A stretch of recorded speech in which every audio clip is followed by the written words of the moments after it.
Hello friends, இன்னைக்கு வீடியோவில் ovulation நடக்க போகுது அப்படிங்கிறது எப்படி சிம்டம்ஸ் மூலம் நம்ம தெரிஞ்சுக்கலாம் அப்படிங்கிறத பற்றி தான் பார்க்க போகிறோம். நீங்கள் ப்ரெக்னன்சி ட்ரை பண்ணுறீங்க அப்படின்னா இந்த வீடியோ கண்டிப்பாக உங்களுக்கு யூஸ்ஃபுல்லாக இருக்கும். ஏன்னா ஓவலேஷன் டைம் சரியாக தெரிஞ்சால் மட்டும்தான் ப்ரெக்னன்சிக்கான சான்ஸ் வந்து அதிகமாக இருக்கும். அதனால் வீடியோவை கொஞ்சம் கூட ஸ்கிப் பண்ணாமல் கடைசி வரைக்கும் ஃபுல்லாக பாருங்கள். முதல்ல ஓவலேஷனாக என்ன அப்படிங்கிறத பார்த்தீங்கன்னா, ஒவ்வொரு மாதமும் நம்மளோட பாடியில் இருந்து ஒரு எக் வந்து ரிலீஸ் ஆகும். அதுக்கு பேர் தான் ஓவலேஷன். அந்த எக் ரிலீஸ் ஆகிற அந்த டைமில் தான் ப்ரெக்னென்ட் ஆகிறதுக்கான சான்ஸ் வந்து ரொம்பவே அதிகமாக இருக்கும். அதனால் அந்த நாட்களை நம்ம வந்து மிஸ் பண்ணாமல் இருக்கிறது தான் ரொம்பவே முக்கியம். இந்த ஓவலேஷன் கரெக்டாக எந்த நாளில் நடக்கும் அப்படிங்கிறத பார்த்தீங்கன்னா, நிறைய பேர் நினச்சிட்டு இருக்காங்க பீரியட்ஸ் வந்த 14வது நாள் தான் எல்லாருக்குமே வந்து ஓவலேஷன் நடக்கும் அப்படிங்கன்னு. ஆனால் அது எல்லாருக்குமே வந்து ஒரே மாதிரி இருக்காது. உங்களுக்கு 28 நாட்களில் சைக்கிளாக இருந்துச்சு அப்படின்னா மட்டும்தான் ஜென்ரலாக வந்து அவங்களுக்கு 14வது நாள் தான் ஓவலேஷன் நடக்கும். ஆனால் இதை சயின்டிஃபிக்காக எப்படி வந்து கால்குலேட் பண்ணணும் அப்படின்னு பார்த்தீங்கன்னா, உங்களுக்கு அடுத்த பீரியட்ஸ் எப்போ வரப்போகுதோ அந்த நாளில் இருந்து கரெக்டாக 14வது நாட்களுக்கு முன்னாடி தான் உங்களுக்கு வந்து ஓவலேஷன் நடக்கும். அதாவது டே 1 அப்படிங்கிறது உங்கள் பீரியட் ஸ்டார்ட் ஆகிற முதல் நாள் அப்படின்னு வந்து கணக்கு வச்சுக்கோங்க. அதாவது உங்கள் சைக்கிள் 30 டேஸில் ஒரு தடவை உங்களுக்கு ஆகுது அப்படின்னா 30ல் இருந்து 14 வந்து நீங்கள் மைனஸ் பண்ணிங்கன்னா உங்களோட 16வது நாள் தான் ஓவலேஷன் டே அப்படின்னே சொல்லலாம். அதே மாதிரி உங்கள் சைக்கிள் வந்து 35 டேஸ் அப்படின்னா 35 நாளில் இருந்து 14 மைனஸ் பண்ணிங்க அப்படின்னா 26வது நாள் தான் வந்து உங்களுக்கு ஓவலேஷன் டே. இப்படி தான் உங்கள் சைக்கிளுக்கு ஏற்ற மாதிரி நாட்களில் நீங்கள் வந்து கால்குலேட் பண்ணணும். ஆனால் எல்லாருக்குமே மாதம் மாதம் கரெக்டாக ஒரே மாதிரி பீரியட்ஸ் வரும்னு சொல்ல முடியாது. அதனால் கொஞ்சம் முன்ன பின்ன மாறலாம். சில பேருக்கு இர்ரெகுலர் பீரியட்ஸ் கூட இருக்கலாம். அதனால தான் வெறும் கேலண்டரை மட்டும் வச்சு கால்குலேட் பண்ணுறதை நம்பி இருக்காமல் நம்ம உடம்புல இயற்கையாகவே தெரியக்கூடிய சில சிம்டம்ஸை வச்சு நம்ம வந்து கன்ஃபார்ம் பண்ணிக்கிறது தான் ரொம்பவே பெஸ்ட்டு அப்படின்னே சொல்லலாம். அப்படி நம்ம உடம்புல என்னென்ன மாற்றங்கள் நடக்கும், என்னென்ன சிம்டம்ஸை வச்சு நம்ம ஓவலேஷன் வந்து கண்டுபிடிக்கலாம் அப்படிங்கிறத பற்றி தான் இப்போ ஒன் பை ஒன்னாக பார்க்கலாம். முதல்ல இருக்கக்கூடிய சிம்டம் என்னன்னு பார்த்தீங்கன்னா ஒயிட் டிஸ்சார்ஜ், அதாவது வெள்ளைப்படுதலில் ஏற்படக்கூடிய மாற்றம் தான். நிறைய பேர் வந்து இதை கண்டிப்பாக வந்து கவனிச்சிருப்பீங்க. நார்மலாக பீரியட்ஸ் முடிஞ்ச புதுசில் என்ன நடக்கும்னு பார்த்தீங்கன்னா, இந்த டிஸ்சார்ஜ் வந்து ரொம்ப திக்காக ஒரு மாதிரி ஸ்டிக்கியாக இல்லை அப்படின்னா லோஷன் மாதிரி இருக்கும். சில சமயம் ரொம்ப ட்ரையாக கூட இருக்கும். ஆனால் இந்த ஓவலேஷன் டைம் நெருங்க நெருங்க நம்மளுடைய உடம்புல ஈஸ்ட்ரோஜன் அப்படின்னு சொல்லக்கூடிய ஹார்மோன் லெவல் அதிகமாகும். அதனால இந்த டிஸ்சார்ஜ் அப்படியே வந்து டோட்டலாக மாறும். எப்படி மாறும்னு பார்த்தீங்கன்னா, நல்ல தண்ணி மாதிரி வழவழன்னு முட்டையோட வெள்ளைக்கரு எப்படி இருக்குமோ அந்த மாதிரி ஒரு கன்சிஸ்டன்சிக்கு வந்து மாறிடும். நீங்கள் வந்து அந்த ஒயிட் டிஸ்சார்ஜ் வந்து 2 விரலுக்கு நடுவில் வச்சு இழுத்து பார்த்தீங்க அப்படின்னா அது நடுவில் கட் ஆகாமல் அப்படியே நல்லா ஸ்ட்ரெச்சாக வந்து ஆகும்.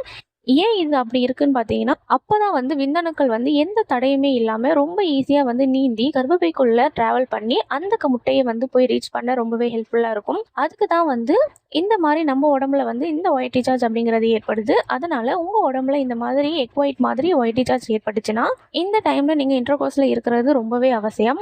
ஏன்னா ஓவலேஷன் நடக்க போகுது அப்படிங்கிறத உங்களுக்கு உணர்த்தக்கூடிய சிம்டம்ஸாக இருக்கும். ரெண்டாவதாக இருக்கக்கூடிய சிம்டம்ஸ் வந்து உங்களுடைய அடி வயிற்றுல வந்து ஏற்படக்கூடிய ஒரு லைட்டான வலி. இந்த வலி அப்படிங்கிறது பீரியட்ஸ் வரத்துக்கு ஒரு 2 வாரத்துக்கு முன்னாடியே வயிற்றுல ஒரு மாதிரியான சுருக்கு சுருக்குன்னு குத்துற மாதிரியோ இல்லைனா ஒரு மைல்டான கிராம்ஸ் மாதிரியோ உங்களுக்கு வந்து ஃபீல் பண்ணிங்கன்னா இதுக்கு பேர் தான் வந்து ஓவலேஷன் பெயின் அப்படின்னே சொல்லலாம். இதில் நீங்கள் கவனிக்க வேண்டிய முக்கியமான விஷயம் என்னென்னா, இந்த வலி வயிற்றுல எல்லா பக்கமும் இருக்கவே இருக்காது. வலது பக்கம் இல்லைனா இடது பக்கம் மட்டும்தான், இது ஏதாவது ஒரு சைடில் மட்டும்தான் இருக்கும். இது ஏன் வருது அப்படின்னு பார்த்தீங்கன்னா, நம்மளுடைய கர்ப்பப்பைக்குள்ள 2 ஓவரிஸ் அப்படிங்கிறது இருக்கும். இந்த மாதம் லெஃப்ட் சைட்லேருந்து எக் ரிலீஸ் ஆச்சு அப்படின்னா லெஃப்ட் சைடில் வலிக்கும். அடுத்த மாதம் ரைட் சைட்லேருந்து ரிலீஸ் ஆச்சு அப்படின்னா ரைட் சைடில் வலிக்கும். அந்த எக் வெளியே வரப்போ ஏற்படக்கூடிய சின்ன வலி தான் இந்த வலி அப்படிங்கிறது. இந்த வலி சில பேருக்கு ஒரு சில நிமிஷங்கள் மட்டும்தான் இருக்கும். இன்னும் சில பேருக்கு வந்து ஒரு சில மணி நேரங்கள் கூட இருக்கலாம். ஆனால் பீரியட்ஸ் டைமில் வரக்கூடிய ரொம்ப தாங்க முடியாத வலியாக இருக்கவே இருக்காது. இது ரொம்ப நேச்சுரலான ஒரு விஷயம்தான். இதை நினச்சி நீங்கள் கொஞ்சம் கூட பயப்படணும்னு அவசியம் இல்லை. அதனால் உங்களுக்கு பீரியட்ஸ் முடிஞ்சு ஒரு 14வது நாளில் இருந்து 16வது நாளுக்குள்ளே இந்த மாதிரி ஒரு மைல்டான பெயின் உங்களுக்கு ஏற்பட்டுச்சுன்னா உங்களுக்கு ஓவலேஷன் நடக்குது அப்படிங்கிறது அர்த்தம். அந்த டைமில் நீங்கள் இன்டர்கோர்ஸில் இருந்தீங்கன்னா உங்களுக்கு 100% கன்ஃபார்ம் ஆகிறதுக்கு நிறையவே வாய்ப்பு இருக்குது. மூணாவதாக இருக்கக்கூடிய சிம்டம்ஸ் என்னன்னு பார்த்தீங்கன்னா, பாடி டெம்பரேச்சர் வந்து இன்க்ரீஸ் ஆகும். இது ரொம்பவே அக்யூரேட்டான ரிசல்ட்டை வந்து ஓவலேஷன் கண்டுபிடிக்க இது ரொம்பவே யூஸ்ஃபுல்லாக இருக்கும். பொதுவாக ஓவலேஷன் நடக்கிறதுக்கு முன்னாடி நம்ம பாடி டெம்பரேச்சர் நார்மலாக இருக்கும். ஆனால் ஓவலேஷன் நடந்த அடுத்த நிமிஷமே நம்மளோட உடம்புல ப்ரொஜெஸ்ட்ரான் அப்படிங்கிற ஹார்மோன் சுரக்க ஆரம்பிக்கும். இந்த ஹார்மோன் என்ன பண்ணும் அப்படின்னு பார்த்தீங்கன்னா, நம்ம உடம்போட வெப்பநிலையை அதாவது பாடி டெம்பரேச்சரை வந்து ஒரு 0.5 இருந்து 1 டிகிரி வரைக்குமே கொஞ்சம் இன்க்ரீஸ் பண்ணும். இதை நீங்கள் எப்படி செக் பண்ணணும் அப்படின்னு பார்த்தீங்கன்னா, நீங்கள் காலையில் தூங்கி எழுந்திரிச்ச உடனே, அதாவது பெட்டில் இருந்து கூட இறங்காமல் நீங்கள் வந்து வாயில் தெர்மாமீட்டரை வச்சு உங்கள் டெம்பரேச்சரை வந்து செக் பண்ணணும். இதையே டெய்லி நீங்கள் வந்து நோட் பண்ணிகிட்டே இருந்தீங்க அப்படின்னா, ஒரு குறிப்பிட்ட நாளில் உங்கள் டெம்பரேச்சர் வந்து மற்ற நாட்களை விட கொஞ்சம் அதிகமாக இருக்கிறத நீங்களே வந்து கவனிப்பீங்க. அந்த டெம்பரேச்சர் கொஞ்சம் இன்க்ரீஸ் ஆச்சு அப்படின்னா, அந்த நாட்களில் நீங்கள் ஓவலேஷன் ஆகிட்டீங்க அப்படிங்கிறத உங்களுக்கு உணர்த்தக்கூடிய சிம்டம்ஸாக இருக்கும். ஆனால் ஒரு சின்ன விஷயம் இருக்குது இதில். உங்களுக்கு காய்ச்சல் இருந்தாலோ இல்லை சரியாக தூக்கம் இல்லைனாலும் இந்த டெம்பரேச்சர் வந்து மாறும். அதனால் மற்ற சிம்டம்ஸோடு சேர்த்து இதையும் நீங்கள் கவனிச்சிங்க அப்படின்னா இன்னும் கொஞ்சம் ரொம்பவே கரெக்டான ஓவலேஷனை கண்டுபிடிக்க ரொம்பவே ஹெல்ப்ஃபுல்லாக இருக்கும். இது கண்டிப்பாக உங்களுக்கு வந்து நல்ல ரிசல்ட் வந்து கிடைக்கும். இதையும் நீங்கள் ட்ரை பண்ணி பார்க்கலாம். இந்த சிம்டம்ஸும் உங்களுக்கு ரொம்ப ஹெல்ப்ஃபுல்லாக இருக்கும். 4வதாக இருக்கக்கூடிய சிம்டம்ஸ் என்னன்னு பார்த்தீங்கன்னா, உங்களுக்கு வந்து ஓவலேஷன் நடக்க போகுது அப்படின்னா உங்களுக்கு ஃபீலிங்ஸ் வந்து அதிகமாக இருக்கும். இந்த ஓவலேஷன் டைமில் என்ன நடக்கும்னு பார்த்தீங்கன்னா, மற்ற நாட்களை விட உங்களுக்கு வந்து உங்கள் பார்ட்னர் கிட்ட வந்து ரொம்ப நெருக்கமாக இருக்கணும் அப்படிங்கிற ஃபீல் வந்து உங்களுக்கு இருக்கும். நீங்கள் வந்து மற்ற நாட்களில் நீங்கள் வந்து எதையுமே வந்து யோசிக்கவே மாட்டீங்க. ஆனால் உங்களுக்கு ஓவலேஷன் நடக்க போகுது அப்படின்னா, ஓவலேஷன் நடக்குது அப்படின்னாலும் உங்களுக்கு வந்து ஃபீலிங்ஸ் வந்து அதிகமாக இருக்கும். இன்டர்கோர்ஸில் இருக்கணும் அப்படிங்கிற ஆர்வம் வந்து உங்களுக்கு இருக்கும். இந்த மாதிரி உங்களுக்கு இருந்தாலும் இதுவும் ஒரு முக்கியமான சிக்னலாக நீங்கள் எடுத்துக்கின்னு இன்டர்கோர்ஸில் இருந்தீங்கன்னா கன்ஃபார்மாக நீங்கள் வந்து ப்ரெக்னென்ட் ஆகிடலாம். இதுவும் ஓவலேஷன் சிம்டம்ஸில் ஒன்றா இருக்கும். 5வதாக இருக்கக்கூடிய சிம்டம்ஸ் வந்து பிரெஸ்ட் வந்து டெண்டர்னஸாக உங்களுக்கு வந்து இருக்கும். அதாவது மார்பகங்களில் ஒரு விதமான மென்மையாக இருக்கிற மாதிரியோ இல்லை வலி இருக்கிற மாதிரியோ ஃபீல் பண்ணுவீங்க. சில பேருக்கு வந்து இந்த ஓவலேஷனில் மார்பகங்கள் வந்து ரொம்ப சென்சிட்டிவிட்டியாக வந்து ஆகிடும். இல்லைன்னா தொட்டாலே வலிக்கிற மாதிரி இருக்கும். இல்லைனா ஒரு விதமான கனமாக ஹெவினஸாக வந்து இருக்கிற மாதிரி ஃபீல் பண்ணுவீங்க. இது ஏன் நடக்குது அப்படின்னு பார்த்தீங்கன்னா, எக் வந்து ரிலீஸ் ஆகிற அந்த டைமில் வந்து நம்மளுடைய ஹார்மோன்கள்லாம் வந்து ரொம்ப வேகமாக இன்க்ரீஸ் ஆகிறதுனால ரத்த ஓட்டங்கள் வந்து அதிகப்படுத்தும். அதனால தான் இந்த மாதிரி வந்து வீக்கமாகவோ இல்லை வலியாவோ நம்மளுக்கு வந்து தெரியும். இன்னொரு விஷயம் கவனித்து பார்த்தீங்கன்னா, சில பேருக்கு வந்து இந்த டைமில் நிப்பிள்ஸ் கூட வந்து ரொம்ப சென்சிட்டிவிட்டியாக வந்து மாறிடும். இதுவும் ஓவலேஷனுக்கான ஒரு ஸ்ட்ராங்கான சிம்டம்ஸே அப்படின்னு வந்து சொல்லலாம். உங்களுக்கு பீரியட்ஸ் வரதுக்கு முன்னாடியும் இதே மாதிரி வந்து வலி வரலாம். ஆனால் ஓவலேஷன் டைமில் வரக்கூடிய வலி அந்த எக்வைட் டீச்சர்ஸ் இது கூட சேர்த்து வந்துச்சு அப்படின்னா நீங்கள் தாராளமாக வந்து நம்பலாம். இது ஓவலேஷன் தான் நடக்க போகுது அப்படிங்கிறது உங்களுக்கு உணர்த்தக்கூடிய சிம்டம்ஸாக இருக்கும். 6வதாக இருக்கக்கூடிய சிம்டம்ஸ் வந்து உங்கள் எனர்ஜி லெவல் இன்க்ரீஸ் ஆகிறது தான். நீங்கள் நோட்டீஸ் பண்ணி பார்த்தீங்கன்னா உங்களுக்கு வந்து தெரியும், மாதத்தோட மற்ற நாட்களை விட இந்த ஓவலேஷன் டைமில் நீங்கள் ரொம்பவே வந்து ஆக்டிவாக இருப்பீங்க. வேலைகளை எல்லாமே வந்து டக்கு டக்குன்னு வந்து செஞ்சு முடிச்சிடுங்க. ஒரு தனி உற்சாகமே உங்ககிட்ட இருக்கும்.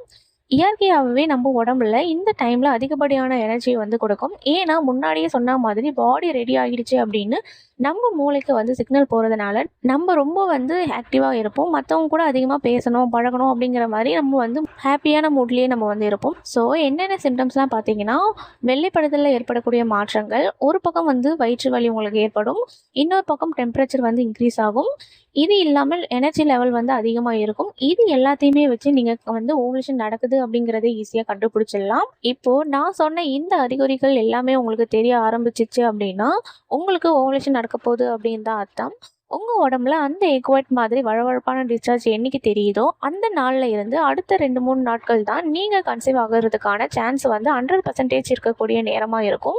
ஏன்னா எக் வந்து ரிலீஸ் ஆனதுக்கப்புறம் வெறும் 24 மணி நேரம் மட்டும்தான் உயிரோடு இருக்கும். அதனால அந்த முட்டை வர்றதுக்கு முன்னாடியே ஸ்போம்கெலாம் வந்து உள்ளே போய் வெயிட் பண்ணிட்டு இருக்கணும்.